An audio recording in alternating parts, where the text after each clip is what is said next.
ஏடிஎம்களில் 4500 ரூபாய் எடுக்க முடியும் என்ற அறிவிப்பு மகிழ்ச்சி தந்தாலும் பெரும்பாலான இடங்களில் ஏடிஎம்களில் பணம் இல்லாததால் மக்கள் ஏமாற்றமடைந்துள்ளனர்.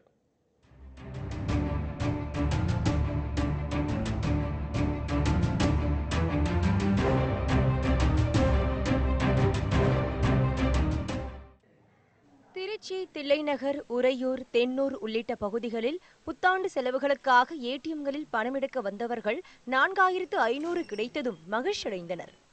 500 இருக்க எல்லா ஏடிஎம்ல 4500 போட்டால் 4000 வந்துருது. 500 இல்லாத ஏடிஎம்ல மட்டும் 2000 4000 மட்டும்தான் வருது. மற்றபடி இங்கே எந்த ஏடிஎம்ல எனக்கு தெரிஞ்ச வரைக்கும் இங்கே உறையூரில் இருக்க 4 ஏடிஎம்மே ஒர்க் ஆகுது. மெயின் ஏடிஎம்ஸ் தான்.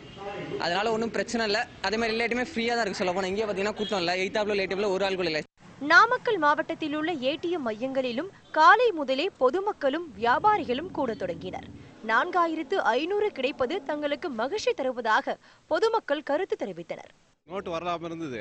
இப்போ 500 நோட்டு 4500 ரூபாய்க்கு இன்னையிலிருந்து கிடைக்குது. இதை நினைக்க ரொம்ப மகிழ்ச்சியா இருக்குதுங்க. சேலம் மாவட்டம் ஆத்தூர் பகுதியில் பெரும்பாலான ஏடிஎம் மையங்கள் மூடப்பட்டிருந்தன. இதனால் பணம் எடுக்க முடியாமல் மக்கள் மிகுந்த சிரமத்திற்கு உள்ளாகினர்.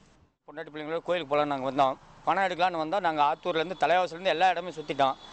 ஒரு ஏடிஎம்ல கூட பணம் இல்லை. எங்களுக்கு இன்றைக்கி வருஷ பிறப்புனாங்க. பிள்ளைங்களை கூட ஒரு சந்தோஷமாக எந்த ஒரு கோயிலுக்கும் எந்த குளத்துக்கும் கூட்டு போக முடியல. எங்களால் ரொம்ப அவதிப்படுறதா இருக்குது. வேலூர் மாவட்டத்தில் 90% ஏடிஎம்கள் மூடப்பட்டுள்ளன. பணம் உள்ள ஒரு சில ஏடிஎம்களில் மக்கள் நீண்ட வரிசையில் நின்றனர். ஒரு 50 நாள் ஆயிடுச்சு. நியூ இயரே வந்துச்சு. இன்னும் எல்லாருக்கும் அந்த பணம் கிடைச்ச பாடு இன்னும் இது இல்லை. இன்னும் கொஞ்சம் முயற்சி பண்ணால் கொஞ்சம் எல்லாருக்கும் கொஞ்சம் சீக்கிரம் பொங்கல் வருது. இப்போது பொங்கலுக்கு எல்லாரும் மக்கள் ட்ரெஸ்ஸு அந்த மற்ற திங்ஸ் எல்லாம் வாங்கிறதுக்கு வேறு போவாங்க. செலவுக்கு வேறு பணம் இருக்காது கையில். ஏடிஎம்களில் 4500 ரூபாயை ஒரு சில பகுதிகளில் உள்ள மக்களால் மட்டுமே பெற முடிந்தது. பெரும்பாலான இடங்களில் 50 நாட்களாக தொடர்ந்த நிலையே காணப்பட்டது.